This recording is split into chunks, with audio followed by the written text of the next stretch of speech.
Hey, this is Aaron. And this is Kristin.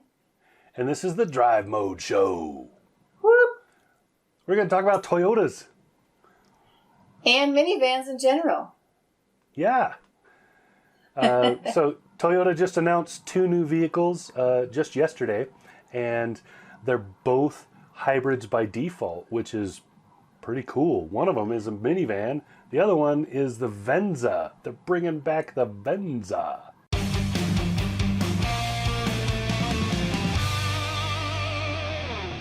Bringing it back. Yeah. And it's not terrible. Look at it. No, I think it reminds me a lot of the Lexus RX. A little bit, yeah. It's kind of... So the Venza, when they discontinued it back in 2015, it was not very competitive. I think what Toyota did was they were hoping to compete with the Subaru Outback. And because the rest of the vehicles that we think of in this market were really not popular yet. And so I think that's who they were really aiming for, and they failed. They discontinued it because it just wasn't selling, and then I don't think it was very good looking at all. I thought it was kind of ugly. It was a weird, trying to be a wagon, but more like a crossover, but still a wagon. It just didn't fit. This design fits way better in the market they're aiming for, and the market they're aiming for is a hot market right now. They're really trying to compete, I think, here with like Nissan Murano and the Chevy Blazer, vehicles like that. I'm looking forward to driving it and seeing how it feels. You know, we've said before that Toyota and Lexus both do hybrids very well. And they've got a real handle on it. So I'm definitely hopeful, and I expect the hybrid drivetrain to feel really good. Yeah, it's a pretty tried and proven. That's what I'm looking for. Tried and proven setup too. So it's their 2.5 liter engine. They've used this in a lot of things. They're running it, of course, in an Atkinson cycle, but it's a dual overhead with electronic everything. So the new stuff this time is an electric thermostat. They've gone to an electric water pump, and they've basically electrified everything possible in order to take weight off the mechanics of the engine, so more of the engine power is going to moving the vehicle when it's needed. And then they have, in this particular one and in the Sienna minivan, they will have three motors. So 2 motors in the minivan, unless you get the all-wheel drive, and then they add the third. With 3 motors, they work exactly the same in this car or the minivan, so the Venza or the Sienna. And that is, there are two motors integrated to the transmission. One of them is normally used as a starter and a brake regenerator. The other one is used for propulsion, but they can both propel the vehicle when required. And then the third one is on the rear axle to power that one for all-wheel drive, similar to the RAV4 hybrid. So that's really cool. Both of this and the Toyota Sienna are going to be hybrids by default, which is amazing. Yes, I saw the Sierra is expected to have a 33 miles per gallon combined, and that's really good. I mean, it's definitely better than the other vans in its class, and it has so many new features and such a cool new look. I think people are going to be excited about this Sienna. I think so too, and I did enjoy the last portion of the press release for the new Sienna. When you read it, it's a direct stab at Chrysler, where they were talking about how their hybrid system doesn't require a plug. It doesn't require anything that you're not used to. You can gas and go and just drive it. It was really, really clearly a direct stab at the Pacifica hybrid. And it's fun to see when companies do that. I don't like that when companies do that. In my career, I was always taught never disparage the competition. Make yourself well, look that's great. the thing. They never named the competition. They just showed why they thought theirs was better than the plug-in version. And I think that's awesome because that sort of thing shows that who they were looking at, what they were looking at when they, and most of us know the Pacifica is still the top selling minivan. Even with the Grand Caravan going out, the Pacifica is still the top seller, and it up till now has been the only hybrid option. Yeah, I hear you on that. And I think that they had their work cut out for them because the Pacifica is so well regarded and it's so comfortable and it has all the features that you like. But I also agree for the hybrid part. I mean, when we had one, we loved the way it drove, but it didn't feel like it felt like an electric car plus a gas car versus having them integrated, if that makes any sense. Okay. I like the Pacifica hybrid a lot. So much so that we nearly bought one, and if we could have found one that fit our price range, we would have. It's a very, very well thought and considered vehicle. The Sienna has always been really good, and now that the Pacifica is also shooting to hit the all-wheel drive market, which the Sienna has owned up until this point, Toyota's been the only all-wheel drive option. I think it's good that Toyota decided to come back and aim for Chrysler in the only place that they were exclusive, and that was with a hybrid option. So it's good to see that competition because we need more competition even in these markets that aren't necessarily growing quickly. You know, the minivan market is fairly stagnant. It's not getting much bigger, but good news, not shrinking either. Whereas this market, the two-row mid-size market, is huge. It is huge, and more people want that elevated type of platform on which to drive, and they find that very comfortable, and that's why the sedans have been going down in popularity.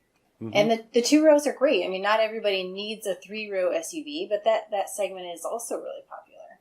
Right. And I'm glad to see this because I would like to see Toyota really competing well in this one market, the only one they're not really hitting.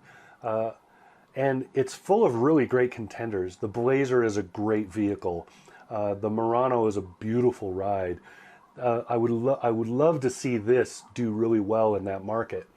And it'll be interesting to see how it does. But also, it'll be one of the only hybrid options in the two-row mid-size market. So that's another pretty big deal. Toyota is aiming to put electric systems in all of their vehicles by 2025. That's right. Yeah, and that could be a lofty goal if you look at it from here. But I feel like they're already well into the planning at this stage. Well, and Toyota already made the goal of figuring out how to get their safety systems in all their vehicles across the board as standard.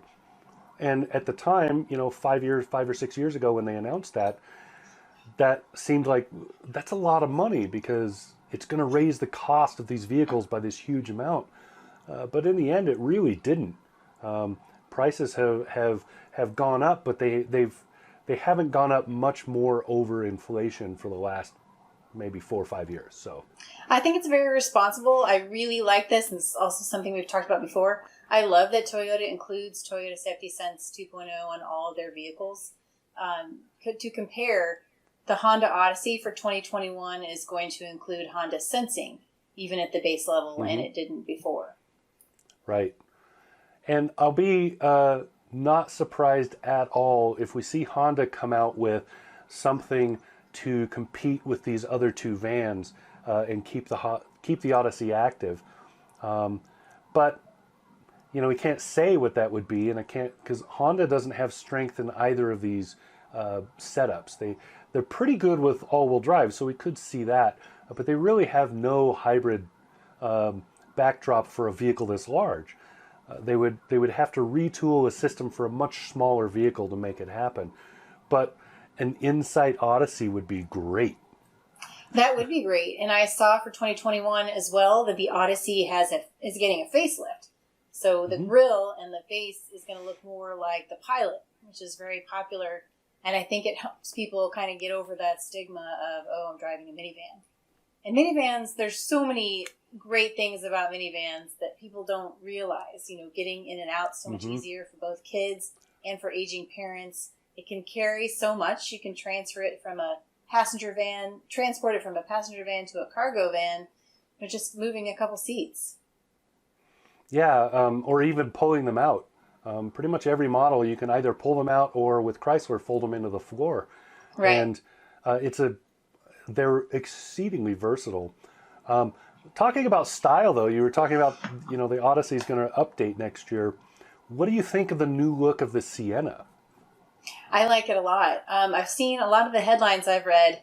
I can't remember who said it, but somebody called it crazy updates, and they're in, clickbait type of descriptions. But it does seem that it's very different. It's got a unique style, and I like that they've updated it from the outside in. I think that's going to help them sell it even more. Yeah, I see the exterior, especially the front, looking straight on, is very in line with other Toyota crossovers. So it looks a lot like the RAV4, the Highlander, vehicles like that. But from the side, it's completely unique, and I'm wondering if if Toyota plans to use this across the board going forward, because it's very haunchy. It has huge fenders around the rear that they kind of stick out a little bit, and then that runs a line all the way across to the front where the front fenders are flared. And it's a look that when I first saw it, I was like, but it grows on you really quick. So it's, my initial reaction was, what the, and then it grew on you. And now that I think about it, it's very similar to the look that the Nissan Quest had up until it was discontinued. Just the overall general look, not specifics, but the Quest had kind of that top,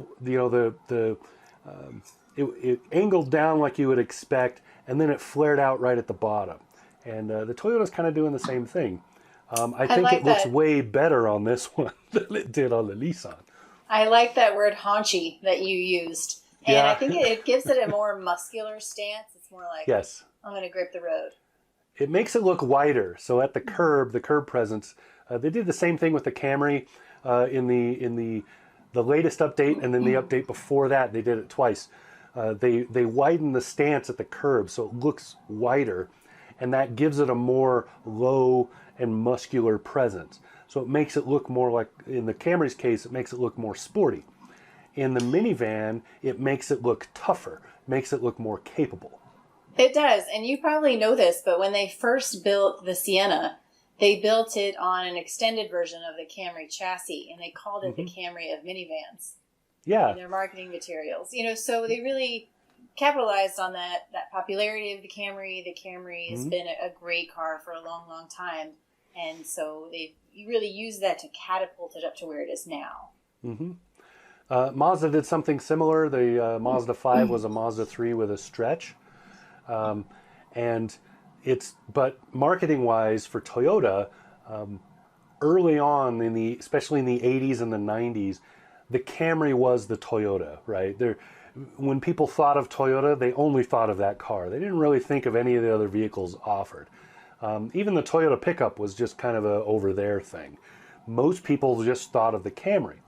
And so Toyota capitalized on that in a lot of their marketing. Up until probably right around the 2000 mark. So it was for quite a while, for a good 15, 20 years, they really capitalized on that name. They did, and that was smart. It works for them, obviously. It does. And a couple of things I'm excited about for this new Sienna, and these are optional features, of course, but they're putting the vacuum in the center console, which is really, really smart. Good placement. They're going to be putting it, pick up those Cheerios all over the van. Yeah. And then the other feature I like is the refrigerated compartment. We have a 2013 Land Rover LR4 in our garage, and it has a smaller refrigerated compartment that holds about 4 cans, probably. So it's not really big, but it's so handy, and I imagine that this is way better, 7-8 years ahead of the model that we had. I imagine it'll be very, very similar to the refrigerator in the center console in a Land Cruiser. Probably even the same exact system. Probably. It works really well. And if I remember right, you can heat. No, it's the cup holders that heat. So never mind. I'm wrong. And Also, though, in the Sienna, the seats, did you see that they can move 25 inches, those rear seats, in the updated captain's chairs? Yeah. That's amazing. That's amazing. It's really significant. I think even Claudia's son, the basketball player, could fit in that. I think so too. And as my friend Miranda pointed out, did you see that it has 18 cup holders? I mean, a lot of cup holders. And if you're using the van to transport a lot of people, you need a lot of cup holders. Mm-hmm. The car behind me, I remember one of the points that they made very specifically about the Venza was that it holds a 24-ounce drink in each of the door holsters. So those saddlebags in the side of the door, they'll hold a 24-ouncer. They made a big deal out of that. We're way past Starbucks. Like a big Slurpee. I hope that they have enough room on the top. There's nothing more frustrating than trying to put a cup in that side saddlebag and it not being tall enough to accommodate your drink.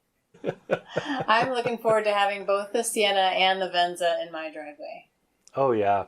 I'm really excited to drive this because I did not like the previous one at all. And I'm really excited to see the changes that they made. I'm also interested to see how the powertrain's going to work. I assume it's going to drive very much like the Highlander hybrid does because that is the same basic powertrain. Right. So I'm really interested to see how it pans out. Well, I really liked the Highlander hybrid. I drove that last December, I guess, November or December. And did a video with Harvey Briggs. Yay, one of our favorites. I'll link to it. Awesome. Yeah, so I think Toyota is on the right track. I'm excited to see what they come out with next, and I thought they did a really good job creatively presenting this launch yesterday as well. So props to them for figuring out how to make it interesting. Yeah, because it was a virtual launch. There weren't, it wasn't like a big extravaganza with a crowd and the vehicles getting covers pulled off of them. But it's really good to see with Toyota coming out with new product, and it's really good to see that they're following through on their goal. That's a big deal. I agree. Good job, Toyota. Thanks for watching us today. This is Kristin. And this has been Aaron, and this was the Drive Mode Show that you're going to subscribe to. Hitting the button right there.